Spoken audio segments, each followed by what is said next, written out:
La traduction œcuménique de la Bible, introduction au troisième livre des Maccabées.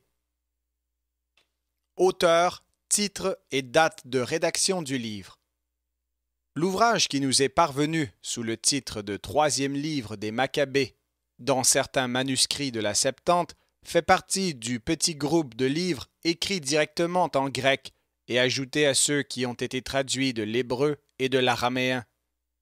Cet ouvrage a été rédigé par un auteur anonyme, très probablement à Alexandrie, entre le début du 1er siècle avant Jésus-Christ et la destruction du temple de Jérusalem en 70 après Jésus-Christ. Le contenu de 3 Maccabées n'a rien à voir avec celui des 2 premiers livres des Maccabées, et les personnages des frères Maccabées y sont absents. Il a cependant en commun avec eux le thème du courage et de la résistance des Juifs face à la persécution du pouvoir païen. Le contenu du livre. Le cadre du livre est celui d'un conflit qui serait survenu à l'occasion de la 4e guerre de Syrie, qui confronta le Lagide Philopator, roi d'Égypte, de 222 à 205 ou 204 avant Jésus-Christ, à son voisin Séleucide, Antiochus III, vainqueur d'Antiochus à la bataille de Raphia en 217 avant Jésus-Christ. Philopator renforce son contrôle sur la région reconquise. Arrivant à Jérusalem et admirant la façade du temple, il veut en voir l'intérieur. Cet intérêt est perçu par les Juifs comme une tentative de profanation du sanctuaire dont l'accès est interdit aux païens. Le sacrilège est évité, mais l'incident inspire au roi méfiance et rancune envers ses sujets de Judée. La guerre finie. Les Juifs d'Alexandrie et d'Égypte le déçoivent à leur tour en refusant, à quelques exceptions près, de participer à une action de grâce en l'honneur de Dionysos, divinité favorite du monarque. Le conflit grossit et prend des dimensions dramatiques. Accusés de préparer un complot contre le pouvoir royal, les Juifs sont déclarés ennemis de l'État et condamnés à la peine capitale. Entassés avec femmes et enfants sur l'hippodrome d'Alexandrie, ils doivent être piétinés par un troupeau d'éléphants ivres. Au dernier moment, ils échappent miraculeusement au massacre grâce à la providence divine. Le tyrannique monarque transformé en bienveillant protecteur libère les prisonniers et les autorise à exterminer les apostats juifs qui avaient accepté de sacrifier à Dionysos. Une fête est instituée pour commémorer cet heureux dénouement. L'historien juif Flavius Joseph en atteste le maintien à la fin du 1er siècle après Jésus-Christ. Il s'agit peut-être d'un équivalent alexandrin de la fête de Pourim, dont le livre d'Esther témoigne. 3 Maccabées serait alors un rouleau destiné à être lu pendant cette fête de libération, comme l'est le livre d'Esther à Pourim. Le genre littéraire du livre. Il n'est guère facile de définir le genre littéraire dont relève cette histoire. On a pu y voir un roman religieux et moral, un conte étiologique destiné à justifier la célébration d'une fête, ou encore une fiction historique qui réinvente le passé dans le but d'affermir l'identité juive en milieu païen. Sans doute son historicité est-elle très fragile. Associée à la guerre contre Antiochus III, fait historiquement certain, des souvenirs d'une tension entre les Juifs d'Égypte et le pouvoir lagide ont pu cependant fournir la matière d'une histoire, sans doute fictive, dans ses amplifications, mais centrée sur une préoccupation bien réelle. Que faire lorsque l'obéissance à la loi du pays d'accueil risque de conduire à la transgression de la loi du Seigneur et au reniement de la foi ancestrale? Notre auteur répond à cette question en proclamant une inconditionnelle fidélité à la loi juive qui condamne sans restriction toute forme d'idolâtrie.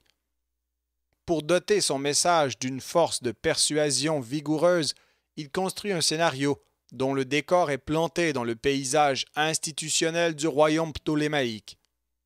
Plutôt qu'une histoire-fiction, nous avons là un drame judiciaire, sous forme romancée. vérifiable à la lumière des documents que nous livrent depuis plus d'un siècle les papyrus d'Égypte, ce drame enrichit notre connaissance de la justice royale à l'œuvre dans le royaume des Lagides. L'intérêt théologique du livre. Outre une meilleure connaissance de l'Égypte à l'époque des Lagides, ce livre offre un intérêt théologique. En écho avec le thème biblique de la providence divine, notamment développé dans le livre d'Esther, cet écrit est porteur d'un message de confiance, résistance et courage pour la communauté juive de langue grecque vivant aux alentours de l'ère chrétienne. À la différence de l'histoire d'Esther, où les ennemis des Juifs sont exterminés, en 3 Maccabées, seuls les Juifs apostats sont concernés. Quel que soit le statut civique des apostats, la scène du massacre est impressionnante. Elle exprime l'antipathie de l'auteur à l'égard des apostats qui, selon la loi du Seigneur, ne méritent aucune indulgence. Voir Deutéronome 13, 6 à 11. L'ouvrage met aussi en lumière une des préoccupations majeures du judaïsme de la diaspora. Comment organiser les rapports entre juifs et non-juifs? Dans ce domaine, les solidarités qui lient juifs et grecs au sein d'une minorité dominante doivent s'accommoder des ressentiments provoqués par le séparatisme des juifs, qui cherchent à éviter le polythéisme et les aliments impurs. Pour notre auteur, la bonne réputation que vaut aux Juifs leur droite pratique de la justice peut avoir raison des réactions hostiles à leur égard. La coexistence est possible. Le lecteur est invité à rester confiant en la providence du Seigneur et fidèle à la loi dans une bonne entente avec les voisins pratiquant une autre religion. L'actualité de cette question justifie l'intérêt que peut susciter ce livre. Le statut canonique du livre. Aujourd'hui, comme indiqué dans l'introduction au livre deutérocanonique, le statut canonique de 3 Maccabées varie d'une église à l'autre. Dans l'Église catholique, la première traduction latine du livre apparut seulement au début du XVIe siècle dans la Bible polyglotte d'Alcala. Le livre ne figure pas dans la liste des livres canoniques retenus en 1546 par le Concile de Trente. Dans le protestantisme, comme pour l'ensemble des livres deutérocanoniques, la canonicité de 3 Maccabées fut contestée par Luther. Néanmoins, 3 Maccabées a intéressé des protestants, comme l'attestent au XVIe siècle des traductions de ce livre dans des Bibles en allemand, français, anglais et hollandais. Dans l'Église orthodoxe, bien que certains théologiens contestent son statut canonique, 3 Maccabées se trouve dans les éditions synodales de la Bible, où il est imprimé après 1 et 2 Maccabées. 3 Maccabées figure aussi dans les Bibles des anciennes églises orientales, coptes, syriaques, arméniennes et éthiopiennes, mais le texte diffère de celui de la Septante.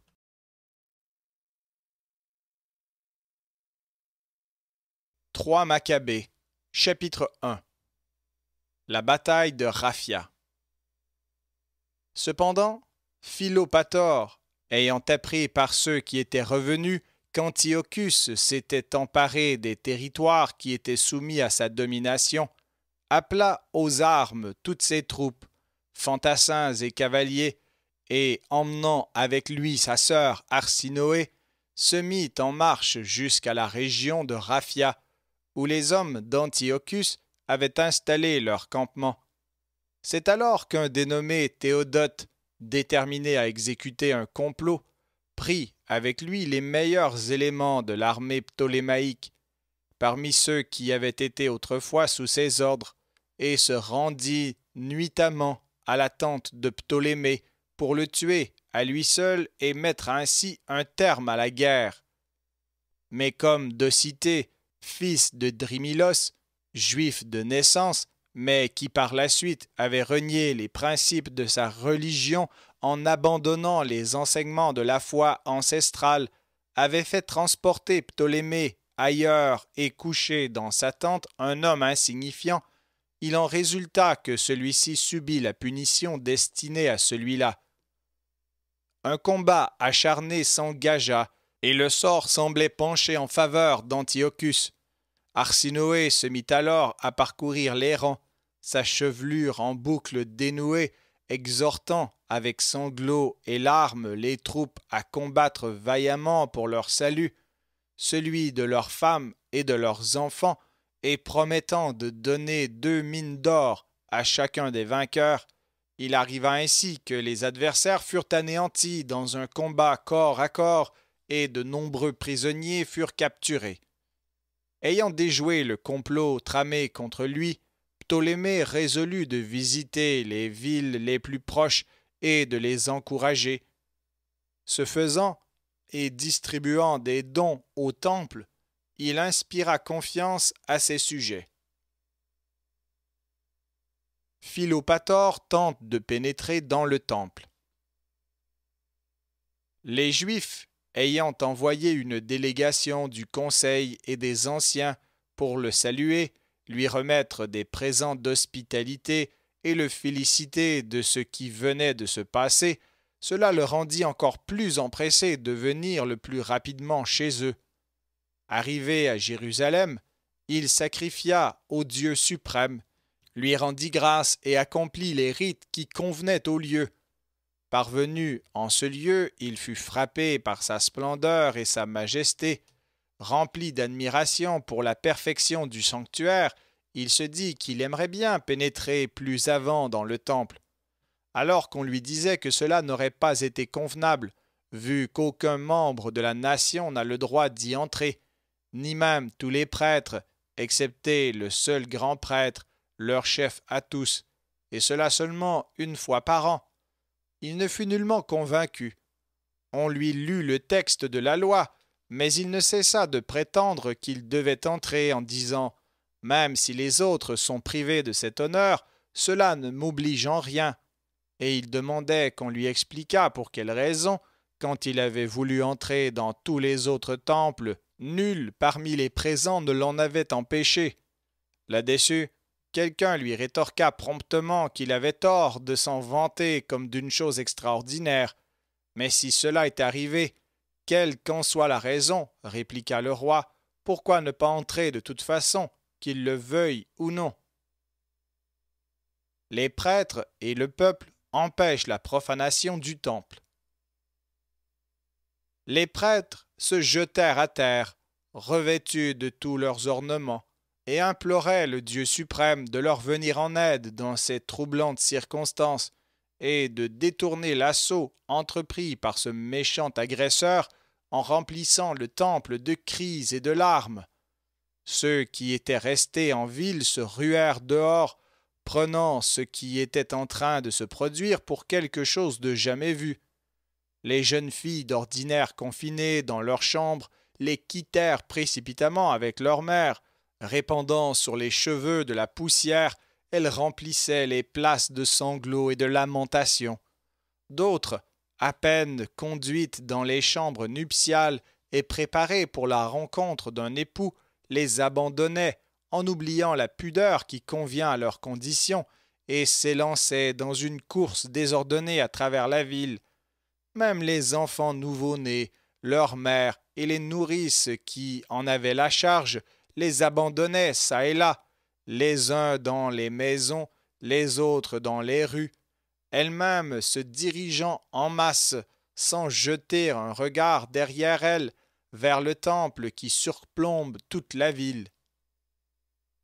Très variées furent les prières de tous ces gens rassemblés en ce lieu contre les projets fomentés dans l'impiété par cet homme-là. En outre, ceux qui s'étaient enhardis pour leurs concitoyens n'auraient jamais supporté qu'il accomplît son dessein et qu'il réalisât son intention.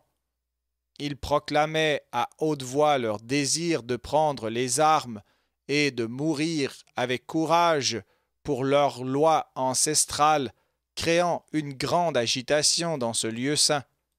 Retenus avec peine par les vieillards et les anciens, ils finirent par adopter la même posture de suppliants. Pendant ce temps, la foule continuait comme auparavant sa prière. De leur côté, les anciens qui entouraient le roi tentaient de diverses manières de débarrasser son esprit arrogant du projet qu'il désirait mettre en œuvre. Mais lui, enhardi dans son insolence et réfutant toutes les mises en garde, s'avançait déjà, pensant mettre à exécution ce qu'il avait annoncé. Voyant cela, même ceux qui se trouvaient à ses côtés se joignirent aux nôtres pour supplier celui qui a toute la puissance de venir à leur secours dans les présentes circonstances, en ne fermant pas les yeux sur un agissement aussi illégal et insolent. Du mélange de ces clameurs incessantes et véhémentes, des foules surgit un cri inimaginable. On pouvait penser que non seulement les hommes, mais les murailles et le sol tout entier résonnaient, car tous, en ce moment, auraient préféré la mort à la profanation du lieu saint.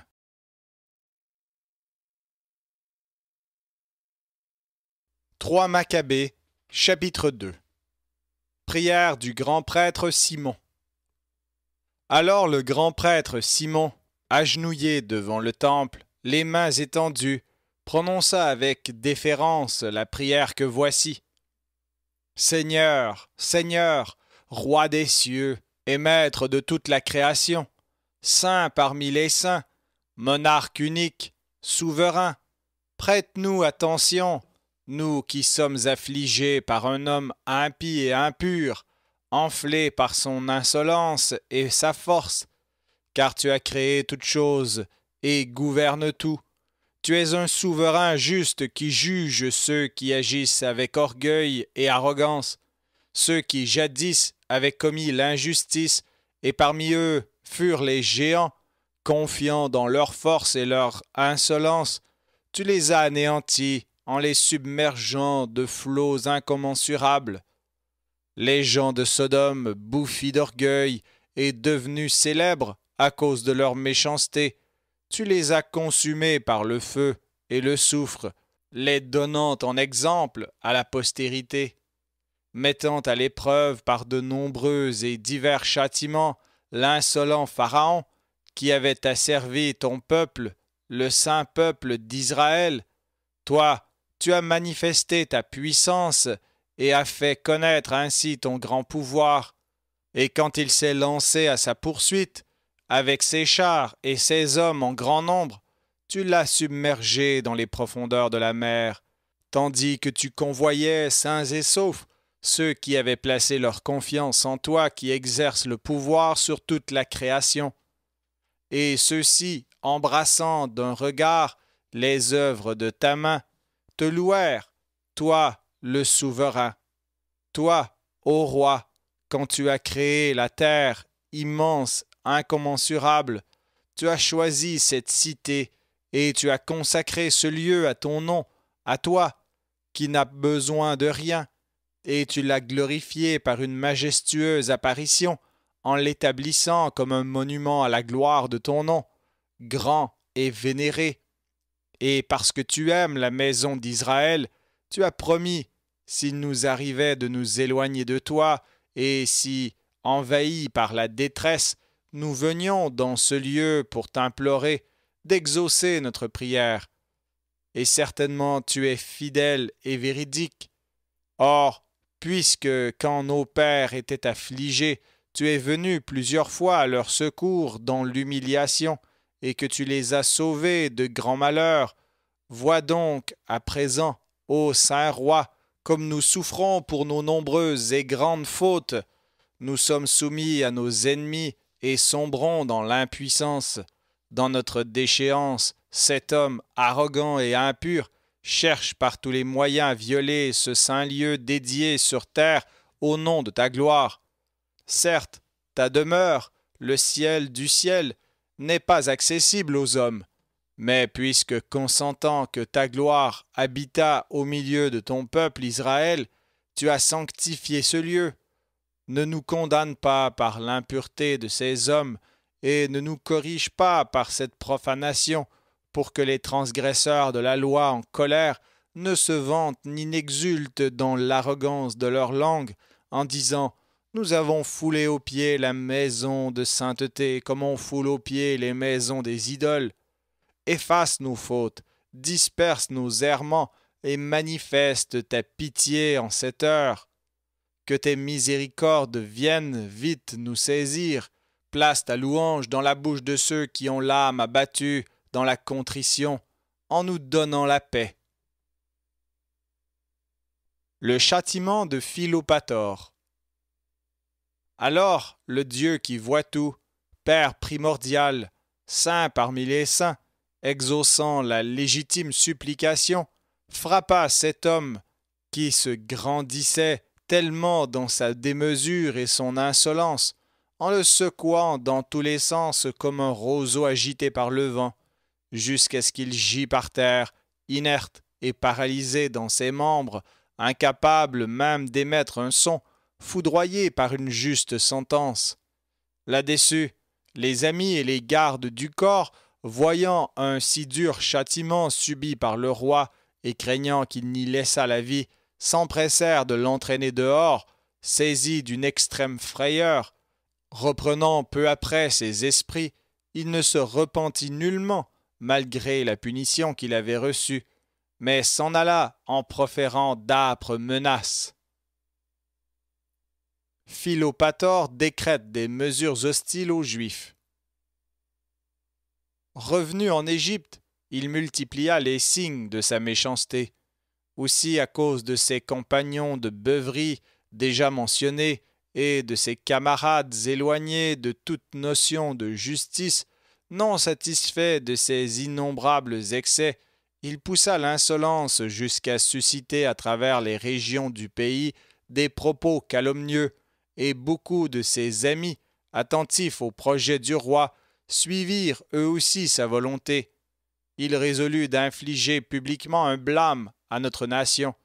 Ayant érigé une stèle sur une tour proche du palais, il y fit graver une inscription portant qu'aucun de ceux qui n'offrent pas de sacrifice ne peut entrer dans leur temple.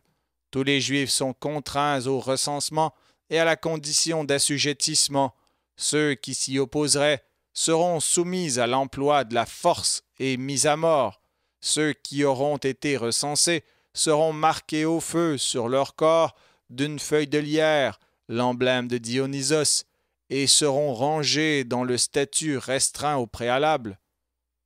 Pour ne pas paraître odieux à tous, il ajouta en dessous « Si certains d'entre eux choisissent cependant d'être associés à ceux qui sont initiés au mystère, ceux-là seront égaux aux Alexandrins dans leurs droits politiques. » Réaction des Juifs.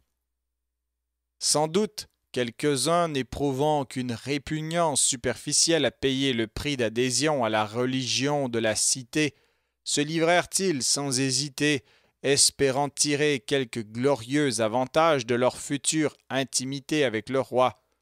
Mais la plupart résistèrent avec noblesse d'âme et n'abandonnèrent pas leur piété, préférant donner de l'argent pour avoir en échange la vie sauve. Ils cherchaient sans crainte à se soustraire à l'enregistrement. Ils persistaient à nourrir un ferme espoir de recevoir du secours et regardaient avec dégoût ceux qui se séparaient d'eux. Ils les considéraient comme des ennemis du peuple et leur refusaient toute relation et toute ressource commune.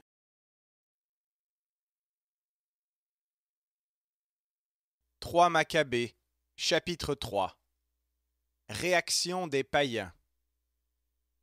Apprenant cela, l'impie individu devint furieux à cause de ces faits, au point non seulement d'enrager contre les Juifs d'Alexandrie, mais de s'en prendre encore plus durement à ceux du pays, en ordonnant qu'ils soient tous en toute hâte rassemblés en un seul lieu, et que la vie leur soit ôtée de la manière la plus cruelle.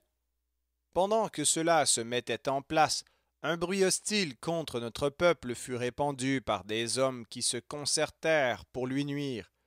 L'occasion s'étant présentée d'affirmer que les Juifs les empêchaient d'observer les règles du droit en vigueur. En fait, les Juifs persistaient à maintenir leur bonne disposition et leur inaltérable fidélité envers les lois, mais parce qu'ils respectaient Dieu et réglaient leur vie selon sa loi, ils se tenaient à l'écart concernant la nourriture, et c'est pour cette raison qu'ils paraissaient haïssables à quelques-uns. Cependant, comme ils ordonnaient leurs relations sociales par une bonne pratique de la justice, ils avaient solidement établi leur bonne réputation auprès de tous les hommes. De ce bon comportement de la nation juive, bien connu de tous, ceux qui étaient d'une autre origine ne tenaient aucun compte, mais faisaient beaucoup de bruit au sujet des différences concernant la pratique du culte et la nourriture, en disant que les Juifs n'étaient pas des hommes loyaux envers le roi, ni envers les forces armées, mais qu'ils étaient malveillants et constituaient une forte opposition au gouvernement de l'État. Le blâme qu'ils suscitaient n'était donc pas sans conséquence. Quant aux Grecs de la cité qui ne furent offensés d'aucune manière, voyant une agitation inattendue qui grandissait autour de ces hommes et des attroupements imprévus qui se formaient, mais n'étant pas assez forts pour leur venir en aide, car on était sous un régime tyrannique, ils les confortaient et s'indignaient en estimant que la situation allait s'améliorer. On ne peut tout de même pas abandonner à son sort une telle communauté qui n'a commis aucune faute. Déjà, quelques voisins, amis et partenaires en affaires, les amenant chez eux en cachette, leur offraient des gages de soutien et promettaient de faire tout ce dont ils étaient capables pour leur défense. Ordonnance portant sur l'internement des Juifs du royaume. Cependant, celui-là, éclatant d'orgueil à cause de son succès du moment et refusant de voir la puissance du Dieu suprême, persuadé au contraire de pouvoir persister jusqu'au bout dans sa résolution, écrivit contre les Juifs la lettre que voici. Le roi Ptolémée Philopator aux gouverneurs et aux soldats qui sont en Égypte et en tout lieu. Salut et santé. Je me porte bien moi-même et tout va bien en ce qui concerne nos affaires. Comme notre campagne en Asie, que vous connaissez bien du reste, a été, grâce à l'alliance délibérée des dieux, menée à bonne fin selon nos prévisions, nous avons pensé à prendre soin des populations habitant la Coëlé-Syrie et la Phénicie, non pas à la pointe de la lance, mais avec douceur et une grande bienveillance, et leur faire du bien avec joie. Après avoir assigné de riches revenus au temple dans chaque cité, nous avons poursuivi le chemin en montant à Jérusalem pour honorer le temple de ces scélérats, jamais départis de leur folie. Ceux-ci réservèrent à notre visite un bon accueil en parole, mais en fait, ils se comportèrent comme des fourbes.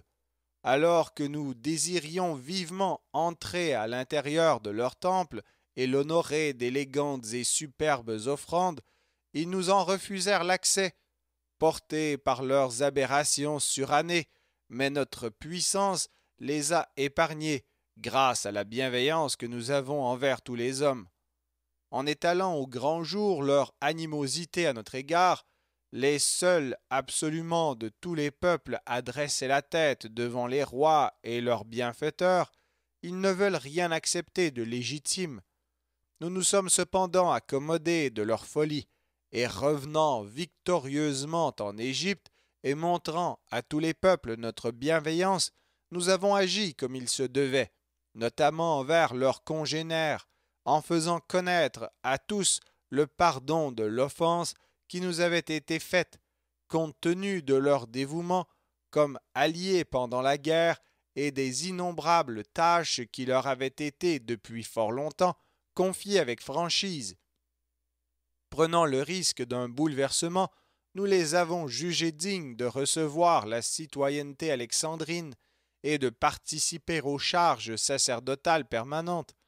Mais eux prirent cela à rebours, et en repoussant le bienfait avec leur malice innée, toujours enclins au vice, non seulement ils rejetèrent l'inestimable citoyenneté, mais manifestèrent par des paroles comme par le silence leur aversion à l'égard du petit nombre de ceux d'entre eux qui étaient bien disposés à notre égard, s'imaginant sournoisement en toutes circonstances, dans leur ignominieuse manière de vivre, que nous aurions vite fait de changer nos résolutions.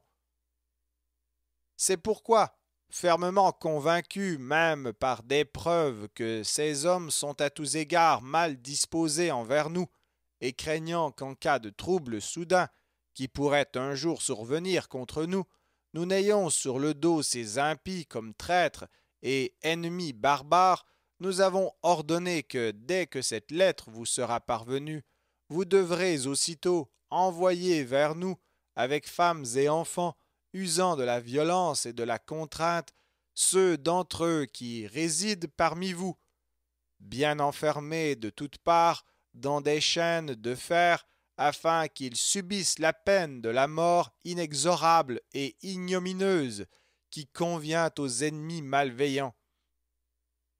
Car nous sommes persuadés que dès que ces hommes auront tous été châtiés, notre règne sera assuré pour toujours d'une parfaite stabilité dans la plus grande tranquillité. Quiconque prendra un des Juifs sous sa protection, que ce soit un vieillard ou un enfant, et même un nourrisson, subira avec toute sa maisonnée le supplice d'exposition au poteau dans les plus exécrables tourments. Qui voudra pourra dénoncer le coupable, ce pourquoi il recevra en récompense les biens de l'inculpé, ainsi que 2000 drachmes du trésor royal, et sera honoré de la liberté. Tout endroit où, d'une manière générale, sera découvert un juif qui y aurait trouvé refuge, sera déclaré interdit d'accès et livré aux flammes, de sorte qu'il soit rendu à tout jamais inutilisable pour tout être mortel. C'est en ces termes que la lettre était rédigée.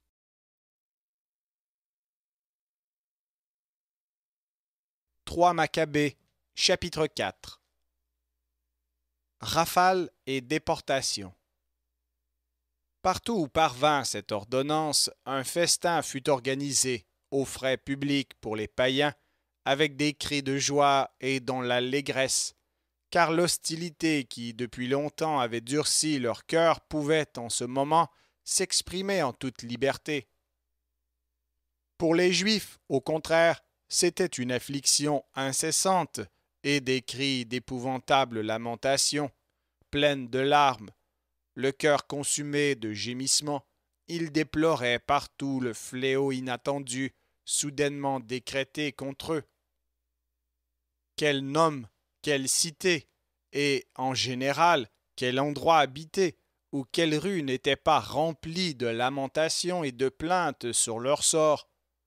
Les gouverneurs unanimes, ville par ville, les expédiaient avec une telle impitoyable cruauté d'âme que, devant ces sévices inhabituels, certains de leurs ennemis, les yeux fixés sur ce pitoyable spectacle, en songeant aux incertitudes du destin humain, versèrent quelques larmes sur ce funeste cortège en déportation. On conduisait là, en effet, une masse de vieillards chenus, les pressant sans le moindre égard de hâter le pas trop lent de leurs jambes courbées par la vieillesse dans une marche forcée. De jeunes femmes à peine entrées dans la chambre nuptiale pour commencer la vie en communauté conjugale, sacrifiant la joie au gémissement, la chevelure encore trempée de myrrhe, souillée de poussière, traînées au dehors sans voile, entonnaient à l'unisson un chant de deuil, au lieu de l'hyménée, tiraillés par les outrages que leur infligeaient les étrangers, enchaînés en public, on les tirait avec brutalité jusqu'au lieu de l'embarquement, à bord du navire. Leurs époux, à la fleur de l'âge, le cou entouré de cordes à la place de guirlandes, au lieu de passer les jours restants de la fête nuptiale en festin dans l'insouciance juvénile, élevaient des chants de deuil, voyant déjà le séjour des morts s'ouvrir sous leurs pieds. On les embarquait à la manière des bêtes sauvages, traînées de force dans des chaînes de fer les uns cloués par la nuque au banc des rameurs, les autres immobilisés, les pieds pris dans d'indestructibles entraves. De plus, un plancher épais était posé au-dessus afin que, les yeux plongés dans une totale obscurité, ils puissent recevoir pendant toute la durée de la descente du fleuve le traitement réservé aux conspirateurs. L'enregistrement des Juifs à Alexandrie. Quand ils furent emmenés à l'endroit nommé Chédia, et après que se fut achevé le trajet le long du canal, comme cela avait été décrété par le roi, celui-ci ordonna qu'ils soient parqués dans l'hippodrome situé à la périphérie de la ville, un espace au périmètre incommensurable et particulièrement bien adapté au spectacle exemplaire offert à tous ceux qui revenaient en ville comme à ceux qui de la ville partaient en voyage dans le pays, de sorte qu'ils ne puissent ni communiquer avec ses troupes, ni aucunement revendiquer la protection des remparts. Mais quand cela fut fait, ayant entendu que leurs compatriotes de la ville sortaient fréquemment en cachette pour aller plaindre leurs frères dans leurs lamentables tourments, il en fut irrité et ordonna que leur fût infligé, avec le même soin, exactement le même traitement qu'aux autres. Aucun châtiment destiné au premier ne devait être épargné au second, et que tous les habitants juifs fussent recensés nominativement, non pas pour le pénible service des travaux publics annoncé peu auparavant, mais pour leur faire subir les tortures prévues et les exterminer, finalement, en l'espace d'une seule journée. L'enregistrement fut donc mis en œuvre avec une hâte violente et une ambitieuse diligence du lever au coucher du soleil et s'arrêta inachevé au bout de 4 jours. Rempli d'une débordante et incessante joie, le roi donnait des banquets devant toutes les idoles, l'esprit vagabond, loin de la vérité et d'une bouche impure, il glorifiait ses sourds, incapables de parler ou d'aider leurs zélateurs, tout en lançant des propos inconvenants contre le Dieu suprême. Mais, après le susdit laps de temps, les scribes rapportèrent au roi qu'ils n'étaient plus en mesure de poursuivre l'enregistrement des Juifs à cause de leur incalculable multitude. Bien que la majorité fût encore restée dans le pays, les uns dans leurs maisons, d'autres dans divers lieux, la tâche s'étant avérée irréalisable pour tous les gouverneurs de l'Égypte. Il les menaça sévèrement, les soupçonnant de s'être laissés corrompre pour arranger l'évasion des prisonniers, mais finit par s'en laisser convaincre pleinement quand ils lui déclarèrent, preuve à l'appui, qu'il ne restait plus de feuilles de papyrus ni de calamanes dont il se servait pour écrire. Ceci fut l'œuvre de l'invincible providence de celui qui, depuis le ciel, protège les Juifs.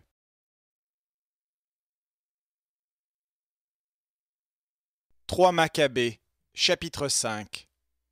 Philopator ordonne d'exécuter les Juifs.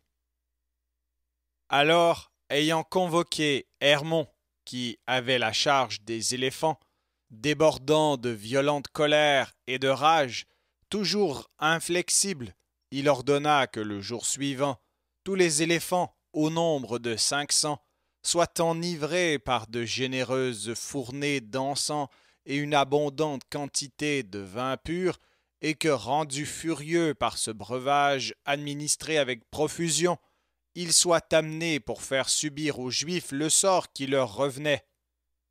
Ayant donné ces ordres, il retourna à son festin, auquel il avait convié ceux de ses amis et commandants d'armées qui étaient les plus hostiles aux Juifs.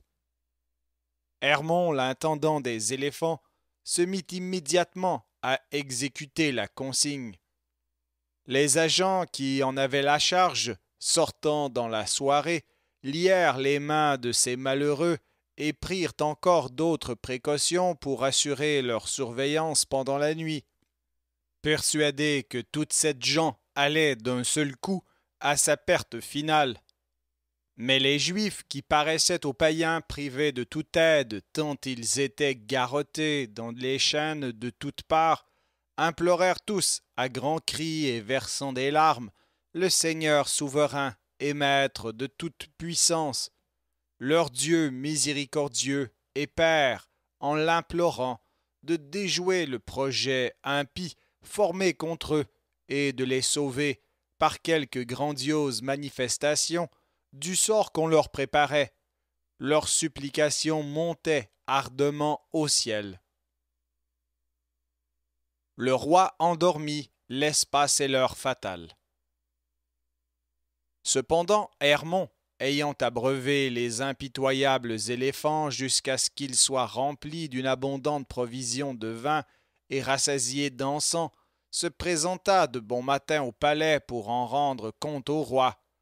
Mais celui qui, de tout temps, nuit et jour, octroie à tous ceux qu'il veut en gratifier cette création exquise qu'est le sommeil, en envoya une portion au roi. Plongé dans un sommeil très doux et profond par l'action du maître, il a gravement compromis son projet illicite et fut grandement frustré de ses obstinés calculs. Quant aux Juifs, ayant évité de justesse l'heure prévue pour leur perte, ils louaient leur saint Dieu, attendant à nouveau que celui qui se laisse réconcilier si facilement montre aux païens arrogants la vigoureuse force de sa main. Près du milieu de la 10e heure, le courtisan préposé aux invitations, voyant les invités réunis en grand nombre, s'approcha du roi et le secoua. L'ayant réveillé non sans mal, il lui indiqua que l'heure du banquet s'écoulait déjà, le mettant au courant de la situation. Le roi réfléchit et, se remettant à boire, ordonna à ceux qui étaient venus pour le banquet de s'installer en face de lui. Cela fait, il les exhorta à s'adonner au plaisir de la table et à se régaler encore plus pour tirer la meilleure part de ce festin retardé. La réunion étant déjà bien avancée, le roi fit venir Hermon et, en le menaçant sévèrement, commença à demander pour quelle raison il avait été permis aux Juifs de survivre à la journée qui se terminait. Celui-ci ayant exposé, soutenu par le témoignage de ses amis, que dès la nuit précédente, il avait entièrement exécuté l'ordre reçu, le roi, dans un accès de colère pire que celle d'un Phalaris, dit qu'il pouvait en savoir gré à son sommeil d'aujourd'hui, mais, ajouta-t-il, pour le jour suivant, sans aucun délai, prépare les éléphants de la même manière pour que disparaissent ces Juifs iniques. Le roi ayant parlé, tous les gens présents acquiescèrent avec joie et délectation, et chacun retourna dans sa maison.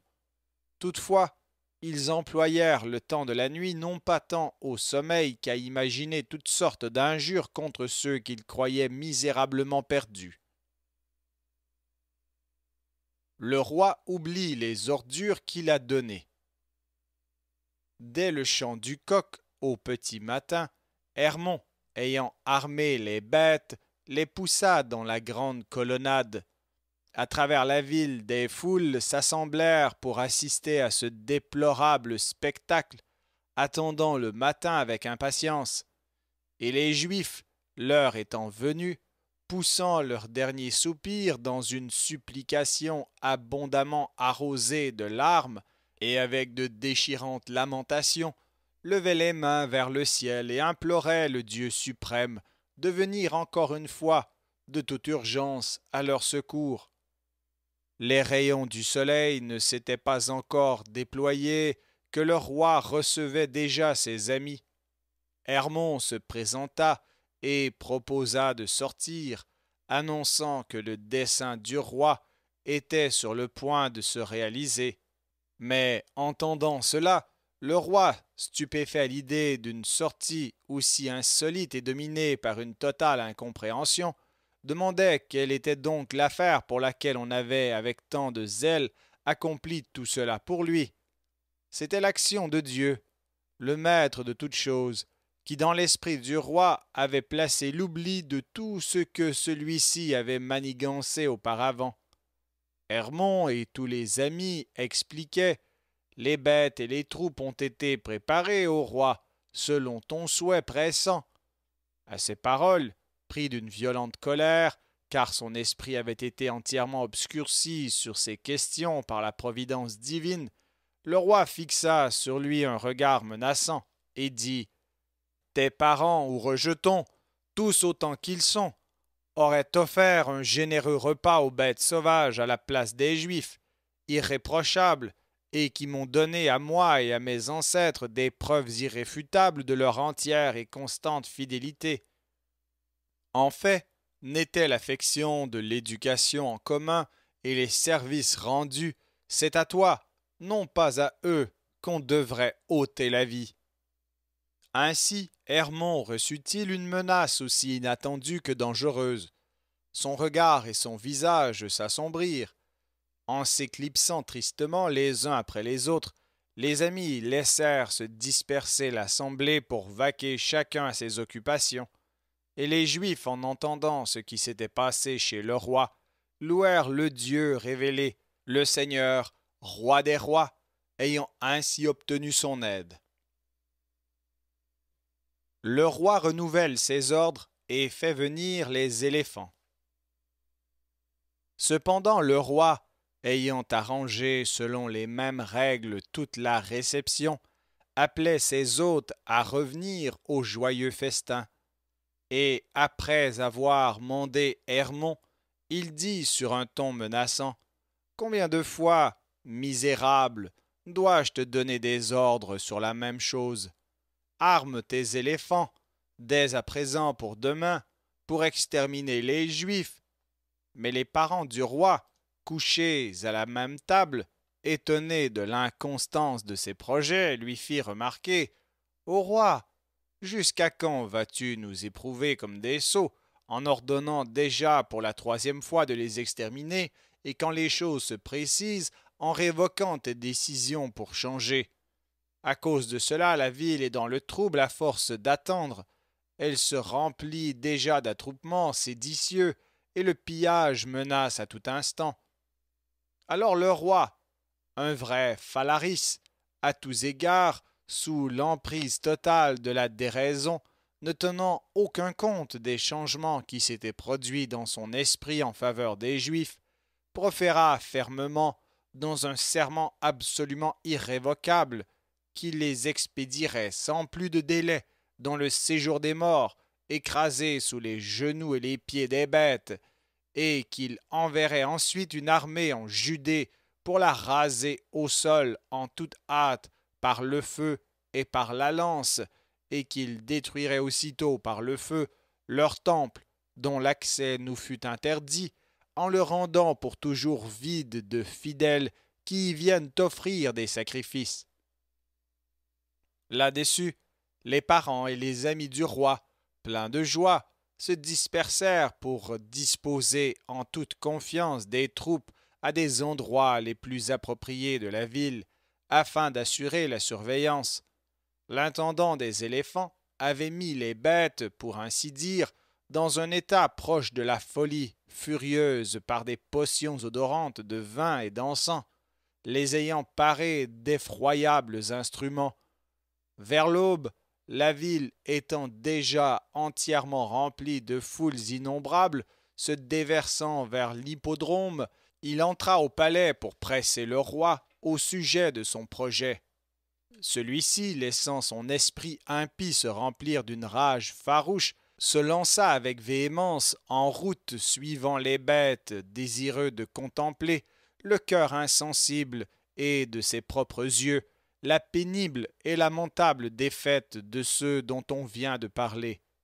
Voyant la poussière soulevée par les éléphants qui sortaient par la porte, la troupe en armes qui les suivait, et la foule mouvante en entendant un vacarme puissant, les Juifs, persuadés que c'était pour eux le dernier moment de leur vie et la fin de l'insupportable attente, se mirent à pleurer et à se lamenter, s'embrassant les uns les autres, serrant les proches dans leurs bras et se jetant à leur cou, parents et enfants, mères et filles, certains avec de nouveau-nés pendus à leur sein, tétant une dernière goutte de lait.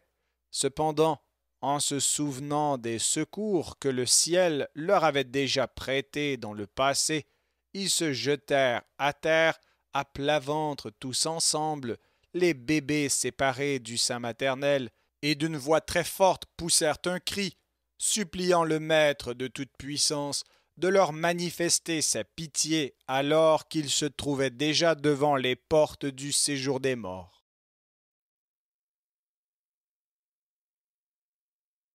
3 Maccabées, chapitre 6. La prière du prêtre Éléazar.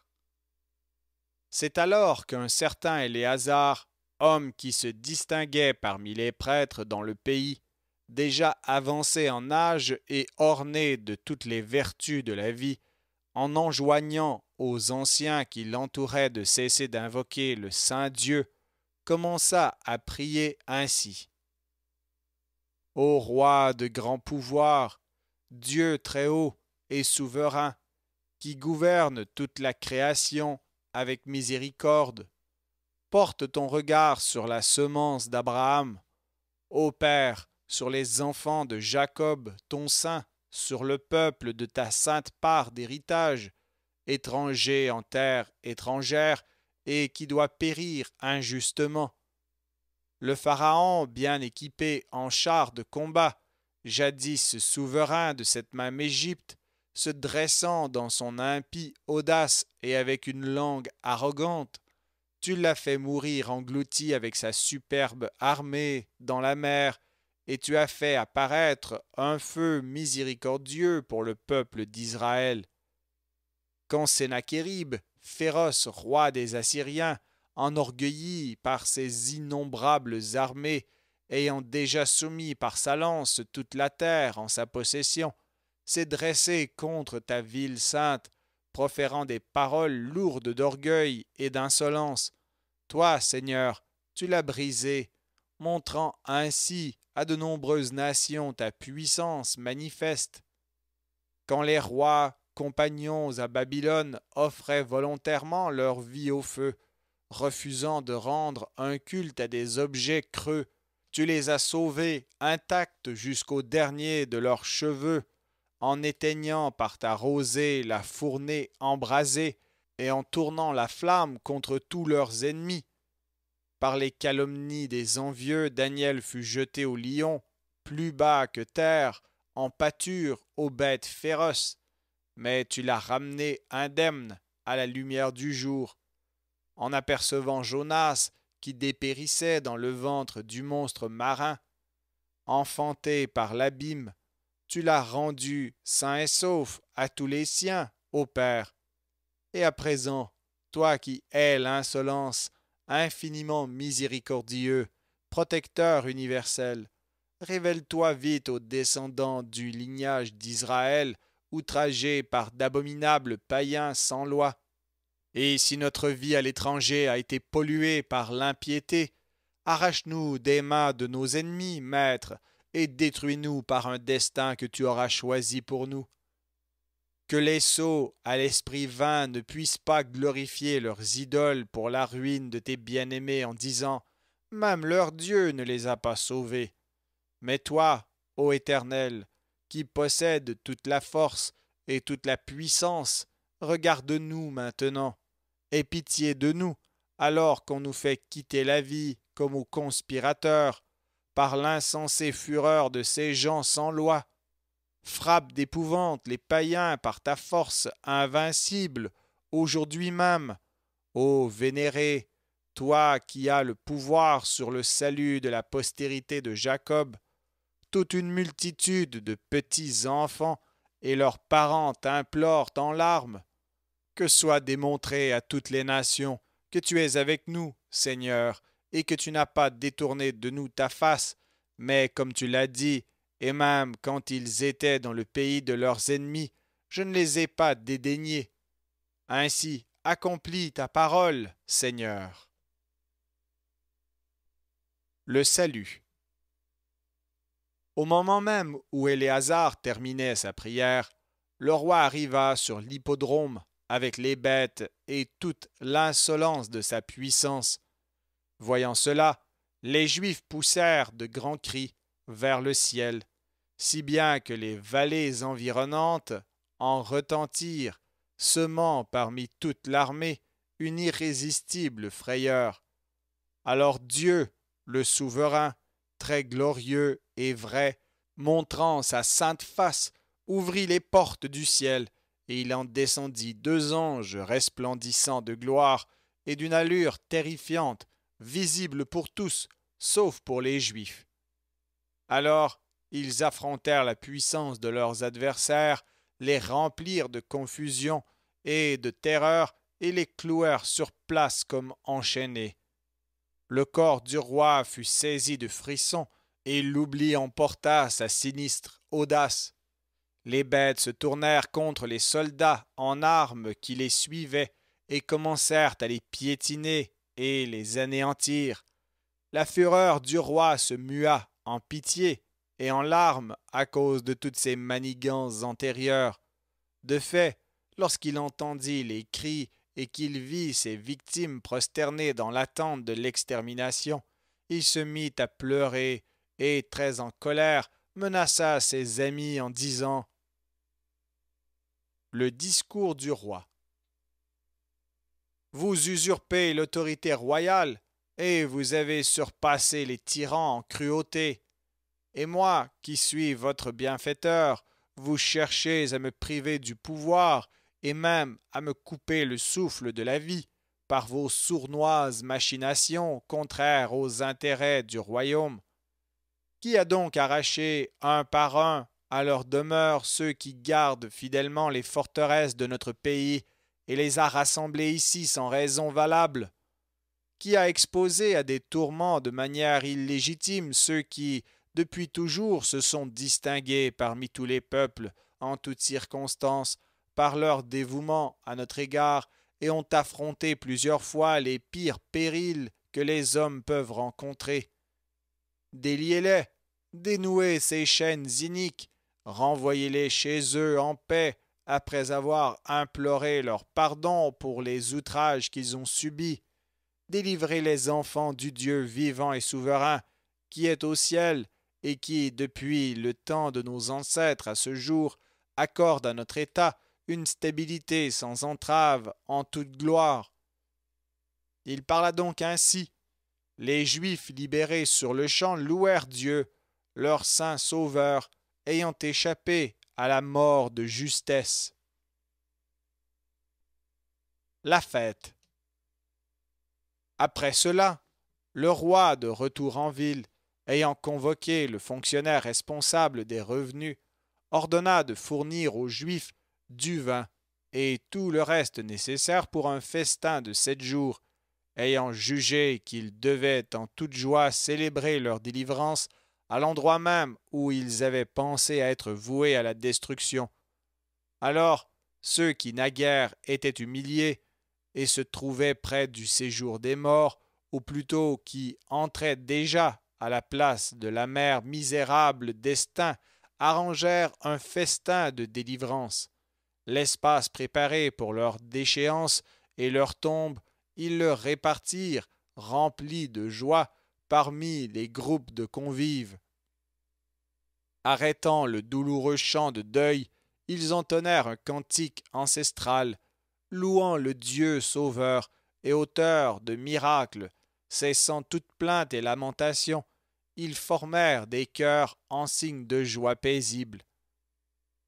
Le roi, pareillement pour la même raison, réunit un imposant banquet, élevant sans cesse vers le ciel de grandioses actions de grâce pour le salut qui lui fut accordé de manière inattendue.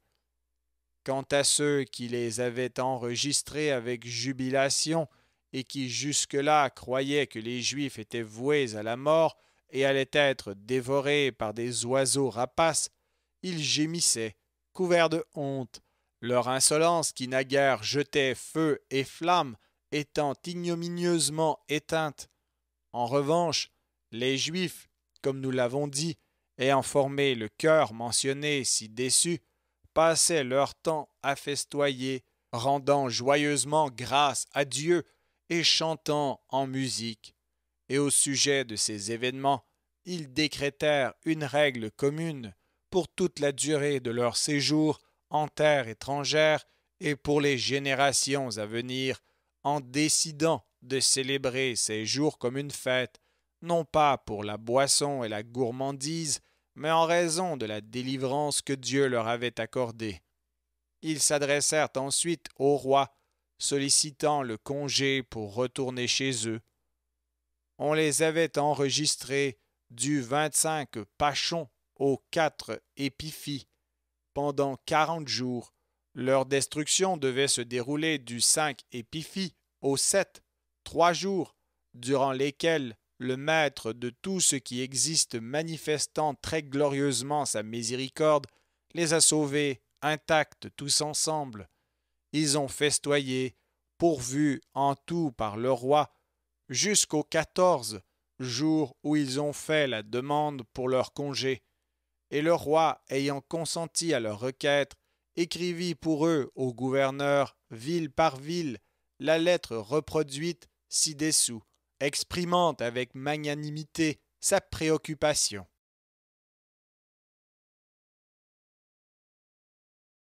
3 Maccabées, chapitre 7. Lettre du roi. Le roi Ptolémée Philopator, au gouverneur en Égypte, et à tous ceux qui ont la charge des affaires publiques, salut et santé. Nous aussi et nos enfants, nous nous portons bien. Le grand Dieu conduisant avec rectitude le gouvernement de notre État selon notre désir. Certains de nos amis, à force d'insister continuellement auprès de nous avec animosité, nous ont persuadés de rassembler en une seule communauté les Juifs résidant dans notre royaume et de les punir par des châtiments exceptionnels qui conviennent aux rebelles. Ils soutenaient que tant que cette mesure n'aurait pas été mise à exécution, mon État ne pourrait point jouir d'une parfaite stabilité, du fait de la malveillance que ces gens nourrissent à l'égard de toutes les nations. Aussi les ont-ils amenés ici enchaînés en les maltraitant comme des esclaves, ou plutôt comme des conspirateurs, et ils s'apprêtaient à les faire mourir sans enquête préalable, ni examen des preuves, s'affublant d'une cruauté plus sauvage que la coutume des Scythes. Nous les en avons d'autant plus sévèrement réprouvés, et ce n'est qu'avec peine que nous leur avons fait grâce de la vie, en raison de la clémence qui nous anime envers tous les hommes. Sachant que le Dieu du ciel couvre infailliblement les Juifs de son bouclier comme un père protège ses fils, étant toujours et en toutes circonstances leur allié, et tenant compte du constant dévouement dont ils témoignent envers nous et nos ancêtres comme de vrais amis, nous les avons déchargés dans notre justice de toute accusation, quelle qu'elle soit, et avons donné l'ordre à tous et chacun qu'ils retournent tous dans leur foyer, et que nul ne puisse leur faire du tort de quelque manière que ce soit, ni les injurier au sujet de ce qui leur est arrivé sans juste raison. Sachez en effet que si nous entreprenons contre ces gens quelque mauvaise action, ou si nous les affligeons en général, nous aurons contre nous non pas un homme, mais le Dieu très haut, Maître souverain de toute puissance, qui exercera sur nous sa vengeance pour nos forfaits, inexorablement et perpétuellement. Portez-vous bien. Châtiment des apostats. Quand ils reçurent cette lettre, les Juifs ne se pressèrent pas immédiatement de partir, mais demandèrent au roi la permission d'infliger de leurs propres mains la peine méritée à ceux du peuple juif qui avaient volontairement commis une transgression contre le Dieu saint et sa loi. Ils soutenaient que des hommes qui, pour le plaisir du ventre, transgressèrent les commandements divins, ne seraient jamais bien disposés non plus à l'égard de la monarchie. Le roi, acceptant qu'ils disaient vrai et approuvant leur intention, leur accorda pleine liberté d'exterminer en tout lieu dans le royaume les transgresseurs de la loi de Dieu, en toute impunité, sans aucun contrôle ni surveillance du pouvoir royal. Sur cela, ils l'acclamèrent comme de raison, et leurs prêtres et toute la masse crièrent l'Alléluia, et partirent avec joie. C'est ainsi que, chemin faisant, en fonçant sur leurs congénères qui s'étaient ainsi souillés, ils les châtiaient et tuaient pour l'exemple. Ce jour-là, ils mirent à mort plus de 300 hommes, et ce fut pour eux un jour de réjouissance, les impies étant battus. Eux-mêmes restés fidèles à Dieu jusqu'à la mort, jouissant maintenant pleinement de leur délivrance, quittèrent la ville, portant des couronnes de toutes sortes de fleurs les plus odorantes, dans l'allégresse et poussant des cris, rendant grâce par des cantiques de louange et des hymnes mélodieux au Dieu de leur Père, à l'Éternel, Sauveur d'Israël. Le retour au bercail. Arrivés à Ptolémaïs, surnommé Porte-Rose, en raison du caractère particulier de ce lieu où la flotte les avait attendus pendant 7 jours suivant leur souhait commun, ils firent un banquet de délivrance, le roi leur ayant généreusement fourni tout ce qui leur était nécessaire jusqu'à l'arrivée de chacun d'eux dans sa propre maison. Débarqués en paix au milieu des actions de grâce qui s'imposaient, ils décidèrent de célébrer ces jours joyeusement pendant toute la durée de leur séjour en terre étrangère. Après les avoir consacrés par l'inscription sur une stèle et après avoir fondé une maison de prière au lieu même du festin, ils partirent sains et saufs, libres et remplis de joie par la terre, la mer et le fleuve, protégés par l'ordre du roi, chacun vers le lieu de sa résidence, jouissant à présent auprès de leurs ennemis d'un prestige plus grand qu'auparavant, avec estime et déférence, personne absolument ne touchant à leurs biens. Tous recouvrèrent toutes leurs propriétés, selon le registre, de sorte que ceux qui détenaient quelque objet l'ont rendu dans la plus grande crainte, le Dieu suprême ayant fait des choses grandioses avec efficacité pour leur délivrance. Béni soit le libérateur d'Israël à tout jamais. Amen.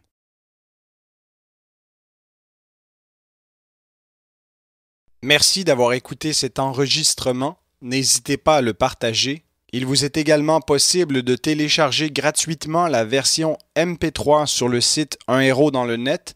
Vous retrouverez le lien dans la description sous cette vidéo. Sur notre chaîne YouTube, vous allez retrouver plusieurs versions audio de la Bible avec beaucoup de ressources pour pouvoir étudier la parole de Dieu. Tout notre contenu vous est offert gratuitement, mais vous pouvez nous faire un don si le Seigneur vous le met à cœur. Abonnez-vous à notre chaîne pour ne rien manquer. Merci encore et que Dieu vous bénisse.